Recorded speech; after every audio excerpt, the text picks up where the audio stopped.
عليكم ورحمة الله وبركاته আবারও সালাম বিনিময় করছি। আসসালামু আলাইকুম ওয়া রাহমাতুল্লাহি ওয়া বারাকাতুহু।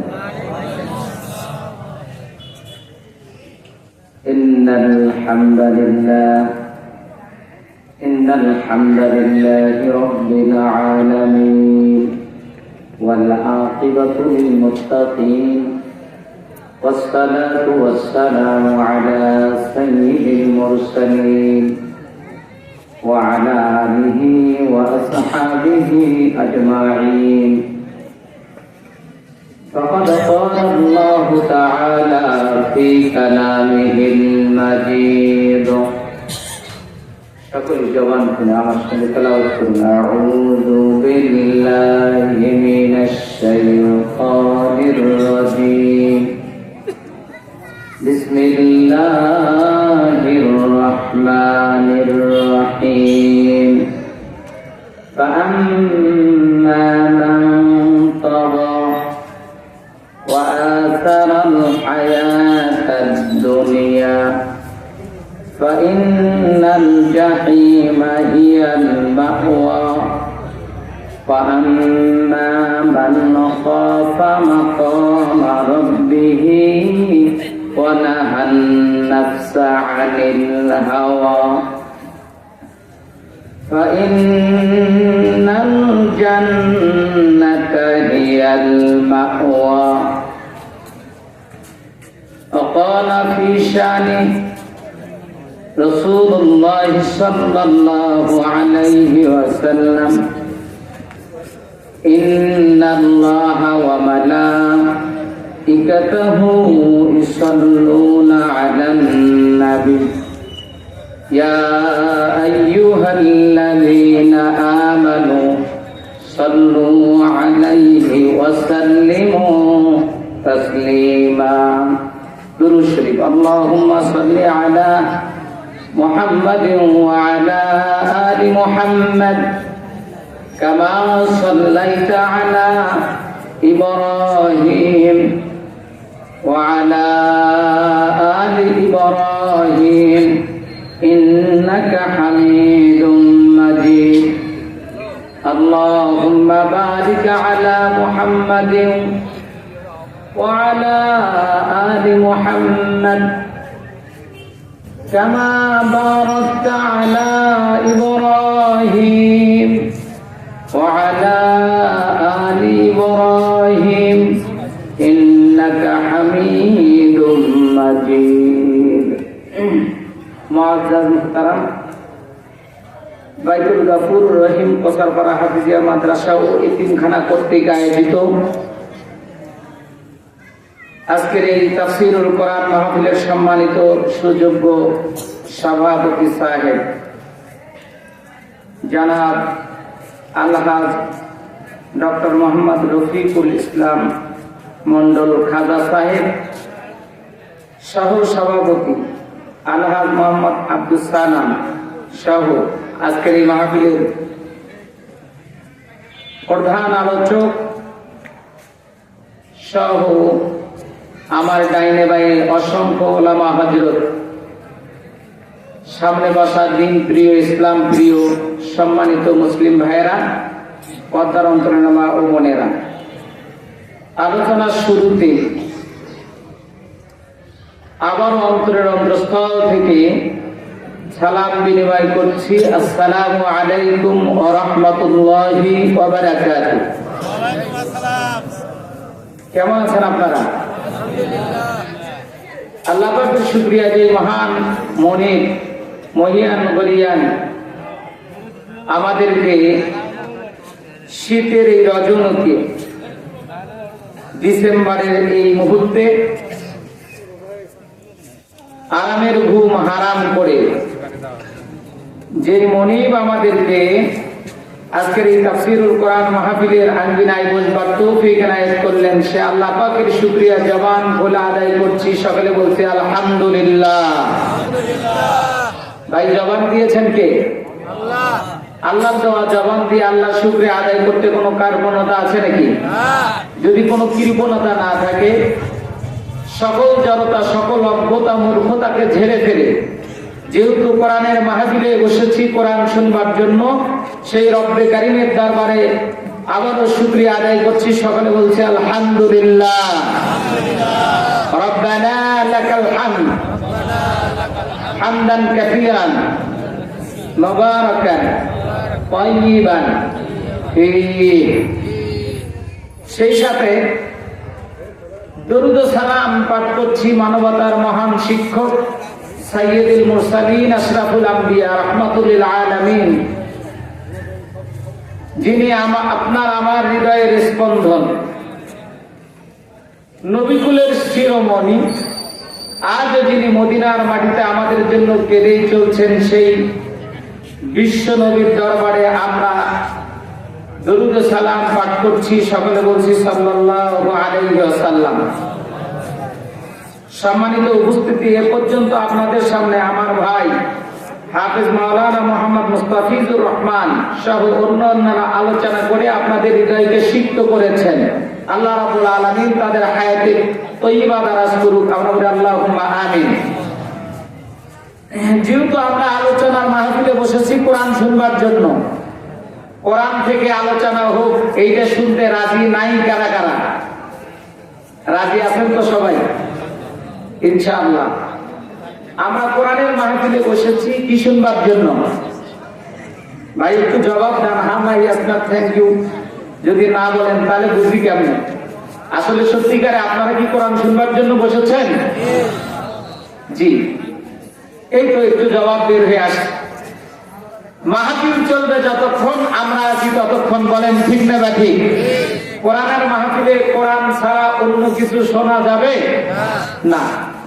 যেহেতু কোরআনের মাহফিলে বসেছি, সেহেতু কোরআনুল কারীম থেকে আমি আপনাদের খেদমতে অল্প কয়েকটি আয়াত সূরাতুন নাজিআতের 37, 38, 39, 40 এবং 41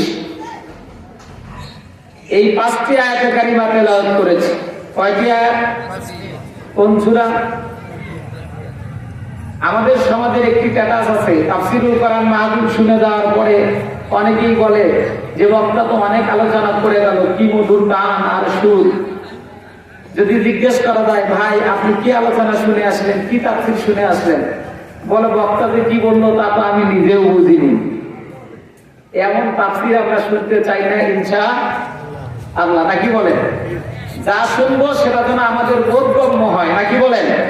আপনারা আমার জন্য দোয়া করতে থাকুন।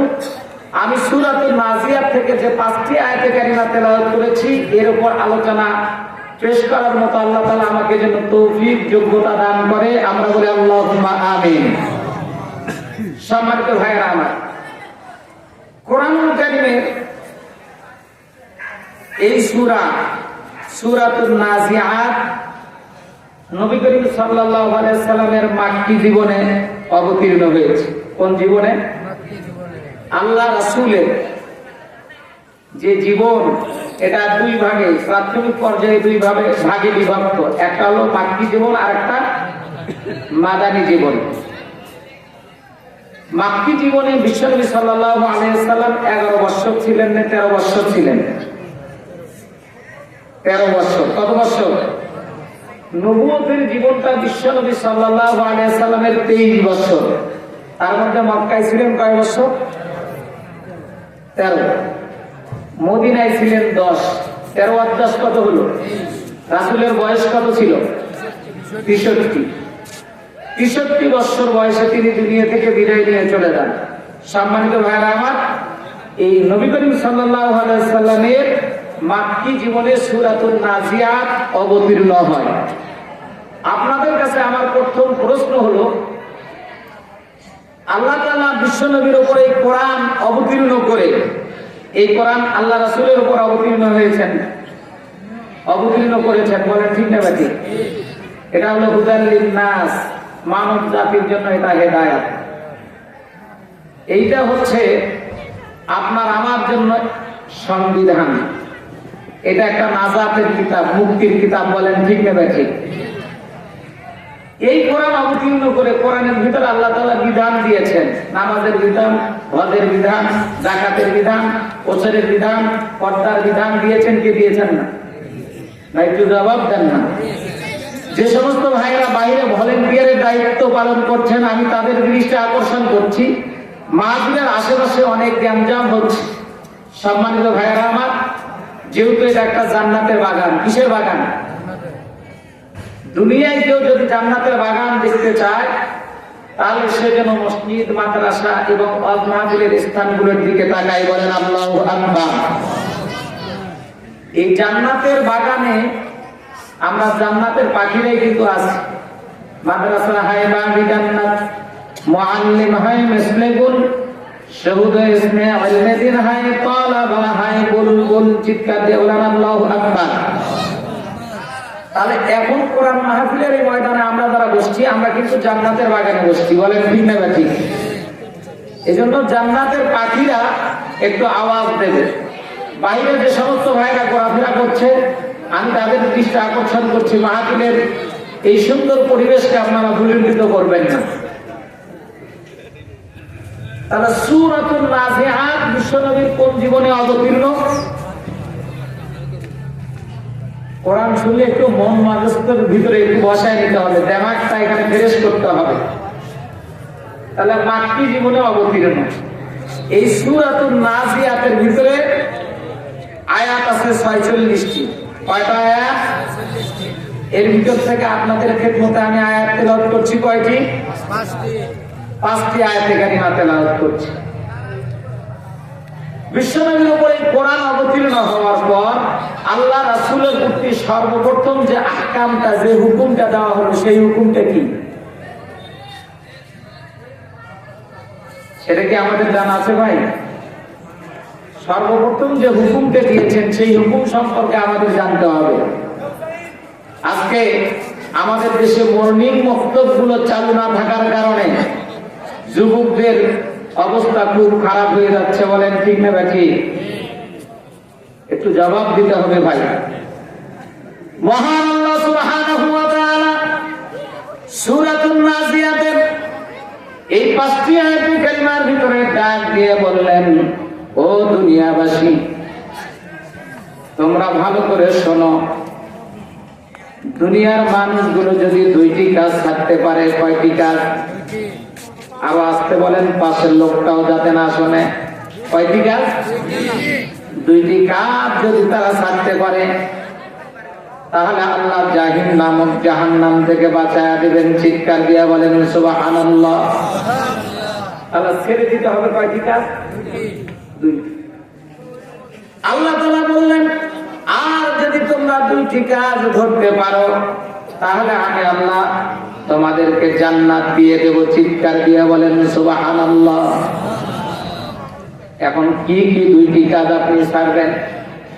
সূরা নাজিয়াতের 37 নম্বর আয়াতের ভিতরে আল্লাহ তাআলা সুন্দর করে ডাক দিয়ে বললেন, ফাআম্মা মান তাগা। বলেন আল্লাহু আকবার।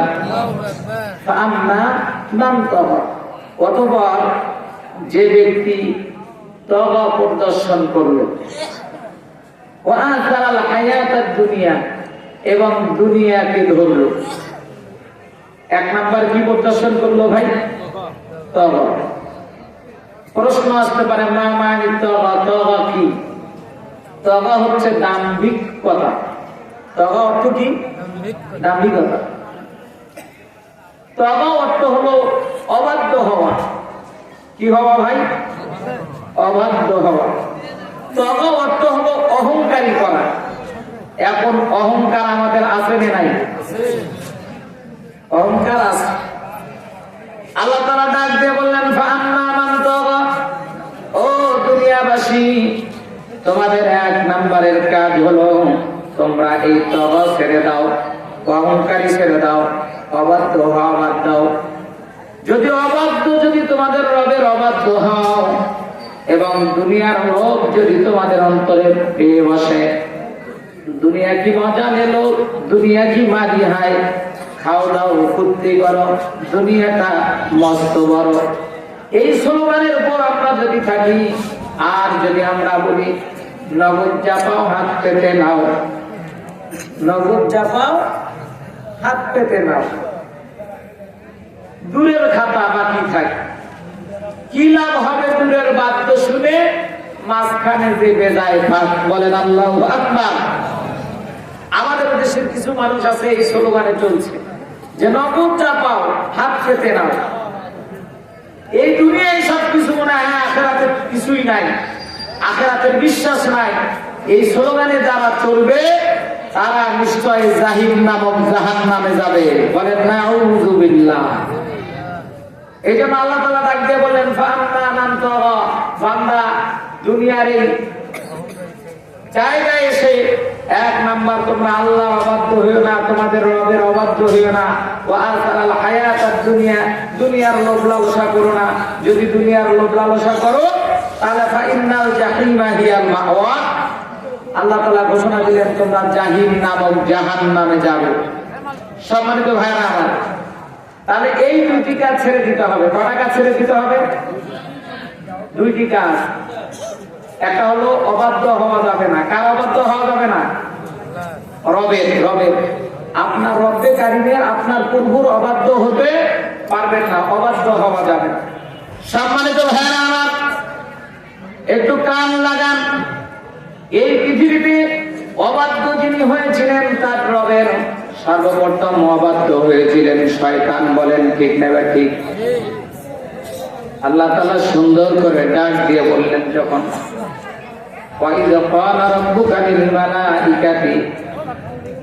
যখন ফেরেশতাদেরকে বললেন আমি দুনিয়াতে মানব তৈরি করতে চাই, লিল মালাইকাতি সুজুদু লিআদম ফাসাজাদু ইল্লা ইবলিস। ফেরেশতাদেরকে যখন মানব পৃথিবীতে প্রেরণ করবেন এর পরামর্শ চাইলেন, ফেরেশতারা পরামর্শ দিল। এরপর আপনার রব যখন বলল এই মানবকে আদমকে সিজদা করো, সবাই সিজদা করলো ইল্লা ইবলিস। ইবলিস ছিল আপনার রবের অবাধ্য, ইবলিস সিজদা করলো না। বলেন ঠিক না বেঠিক? এই আজাদি সিজদা না করার কারণে সে ইবলিসে পরিণত হয়েছে। বলেন ঠিক না বেঠিক? সম্মানিত ভাইরা আমার, এখন আজকের এই ওয়াজ মাহফিলের সুন্দর পরিবেশ যারা নষ্ট করছি, তারা কি আমরা রবের বাধ্যের মধ্যে আছি না অবাধ্য হিসেবে? আমরা অবাধ্যের মধ্যে আছি, অবাধ্যের মধ্যে। এই কোরআনের মাহফিলে আমরা যত জ্ঞান দেখছি, বাইরে যত ভাই ঘোরাফেরা করছেন, নিশ্চয়ই তারা চিন্তা ভাবনা করছেন প্রধান বক্তা উঠুক, তারপর সুযোগ বুঝে একটু যদি কোপ মারা যায়, ঝোঁক মারা যায়, তারপরে গিয়ে যদি বসার মতো পরিবেশ হয় তখন যাই একটু বসে দেখবো, এরকম চিন্তা ভাবনা নিয়ে আছে। বলেন ঠিক না? এই চিন্তা নিয়ে আপনার রবের দরবারে আপনি আমি কি নাজাত পেতে পারি ভাই? না। ওই জন্য বাহিরে এখনো যারা ঘোরাফেরা করছি আমরা তাদের দৃষ্টি আকর্ষণ করছি। আপনি যদি জান্নাতের 1 নাম্বার ইট হতে চান, ভাতা দেখেন নাই? ভাতায় ইট যদি স্লোগান দেয় ভাতার ভেতরে যাবো না, 1 নাম্বার ইট হবো, ক্রিকেট ইট হবো, হতে পারবে? 1 নাম্বার ইট হতে গেলে কোথায় যেতে হবে? ভাতার ভিতরে যেতে হবে, আগুনের তাপ সহ্য করতে হবে। বলেন ঠিক না ঠিক? আজকের এই তাফসীরুল কোরআন মাহফিলে হয়তো এমন একটি আলোচনা, এমন একটি উপদেশ আপনার আমার জন্য হতে পারে যেটাই হেদায়েতের জন্য, নাজাতের জন্য যথেষ্ট। বলেন ঠিক না ঠিক? কিন্তু সেইটা কি শয়তানকে খুশি করে এই নাজাত পাওয়া যেতে পারে ভাই? না। এই জন্য তাফসীরুল কোরআন মাহফিলের ময়দানে এসে আমাদের বসতে হবে। আল্লাহ আমাদের ভাইদেরকে বোঝার তৌফিক দান করুন। আমরা বলি আল্লাহুম্মা আমিন।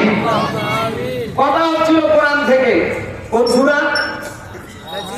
সূরাতুন নাজিআত। সূরাতুন নাজিআত। তাফসীরগুলো আমাদের জন্য কি প্রয়োজন, কেন প্রয়োজন? আজকে আমরা যা শুনি, এখান দিয়ে শুনি, ওখান দিয়ে বের হয়ে যায়। বের হওয়ার কারণটা হলো কি? মাঝে মাঝে আমি আমার আলোচনায় বলি যে আজকে আমাদের হৃদয়, আমাদের অন্তর পুড়ে গেছে, মরে গেছে। আল্লাহ তাআলা এই অন্তর সম্পর্কে বলেছেন লাহুম কুলুবুন লা ইয়াফকাহুনা বিহা ওয়া লাহুম আ'ইনুন লা ইউসিরুনা বিহা ওয়া লাহুম আযানুন লা ইয়াসমাউনা বিহা উলাইকা কাল আনআম। বলেন আল্লাহু আকবার। আল্লাহ রাব্বুল আলামিন সুন্দর আমাদেরকে যে অন্তঃকরণ দিয়েছি, লাহুম কুলুবুন লা ইয়াফকাহুনা বিহা, এই কলব দিয়ে কোরআনের কথাগুলো শুনবার কথা ছিল, দ্বীনের কথাগুলো শোনার কথা ছিল, কিন্তু আমরা সেই দ্বীনের কথা শোনাবাদ দিয়ে, কোরআনের কথা শোনাবাদ দিয়ে আমরা এখন দুনিয়া নিয়ে ব্যস্ত আছি, শয়তানের কর্মকাণ্ড নিয়ে ব্যস্ত আছি। বলেন ঠিক না ঠিক? সম্মানিত ভাইরা আমার, এই জন্য আসুন কলবগুলোকে আমরা আগে পরিষ্কার করি। কিভাবে পরিষ্কার করব? আজকের অবস্থাটা এমন হয়েছে, আমাদের এক মা তার কলিজার টুকরা সন্তানকে, এখন তো ডিজিটাল যুগের মানুষ আমরা, বলেন ঠিক না ঠিক? এই ডিজিটাল যুগে এই কাদিরাবাদ থেকে শুরু করে, অর্থাৎ এই কোসারপাড়া থেকে কাদিরাবাদ বাজারে একজন মা তার কলিজার টুকরা সন্তানকে 3টে বোতল নিয়ে পাঠায় দিচ্ছে। কয়টা বোতল? যে বাবা এই এক বোতলের মধ্যে তুমি কেরাসিন তেল নেবে 1 পোয়া, আর এক বোতলের ভিতরে সরিষার তেল, আর এক বোতলের ভিতরে কিসের তেল? নারিকেলের তেল নিয়ে আসবা।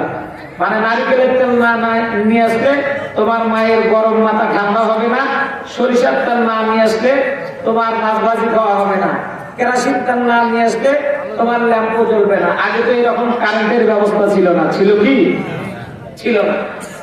এখন সন্তান খুবই ভদ্র ছিল, ডিজিটাল কায়দায় এখন কিছু সন্তান হয় কি হয় না?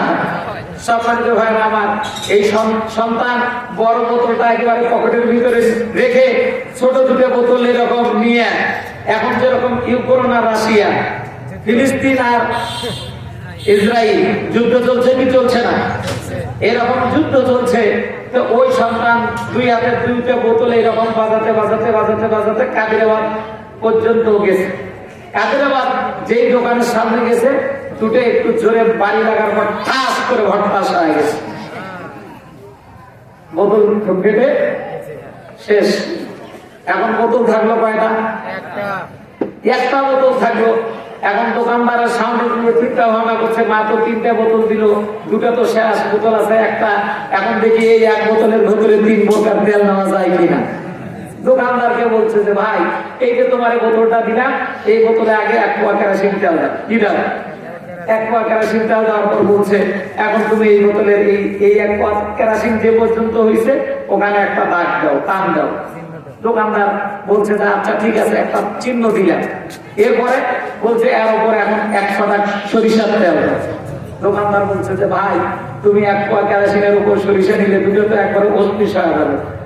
দোকানদারকে এমন ধমক দিতে, এই বাবা, তোমাকে যা করতে বলছি তুমি তাই করো, তুমি তো আগের ওল্ড মডেলের মানুষ, আর এখন আমরা নিউ মডেলের মডার্ন যুগের মানুষ, এখন আমরা ডিজিটাল চলবো।